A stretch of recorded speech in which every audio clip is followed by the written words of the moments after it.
If you have no light apart from the ones coming from your monitors, then both of these are going to do a decent job. You will be seen, but obviously you will want lighting on yourself for better results. With natural light coming in through the window, and they're both good, and even though the V2 is only capable of 1080p, it's looking pretty good next to the 4K. Using a small ring light and having a little distance between the camera and ourselves, and they both do a good job using the auto exposure, with us not looking too washed out. When we use larger ring lights in front of us on our PC, then we are overexposed on both. For the V2, you can manually configure the exposure yourself in software like OBS, or the SmartComms kit for a better result. The 4K on the other hand has a physical button on top, which will save you having to go through software settings to get the better results. So manual configuration of the exposure is highly recommended for both cameras, using a backlight as well as the ring lights, and they're both going to do a good job. Even though the V2 is a few models older than the 4K, it still does a decent job. Do expect some grain in the background of the image of both of the cameras, and you may want to pull the 4K extremely close to yourself if you're trying to block some of that background from being seen. Removing the green screen on the 4K was great, but it wasn't very good on the V2, with us having a lot of pixelation as the green screen didn't fully get removed. You will need to have a play around with the sliders in OBS to get yourself a better removal of the green screen, but you may run the risk of removing part of yourself in the process. The 4K gives you that flexibility on top to change the exposure quicker, which helps if you've got too much or not enough light on yourself and the green screen. Objects will be in focus if they are a distance away on both the V2 and the 4K, and they will become more blurry the closer you bring them towards the lens.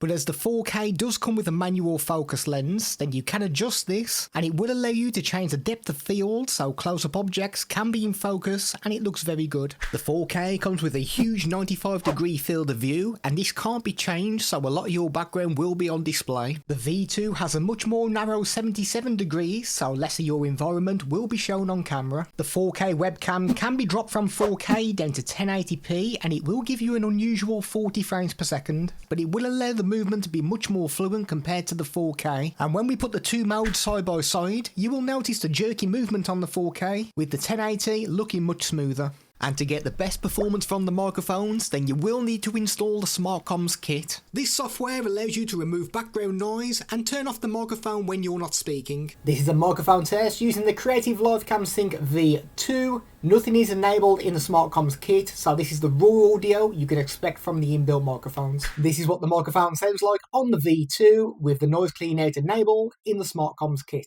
This is a microphone test using the Creative Livecam Sync 4K. This is recorded directly through OBS. And this is what it's going to sound like with noise clean out enabled and with the vacuum cleaner on the go behind us. These settings can be manually configured to fine-tune it to suit your own environment, and manually adjusting your camera image settings is also possible through this software too.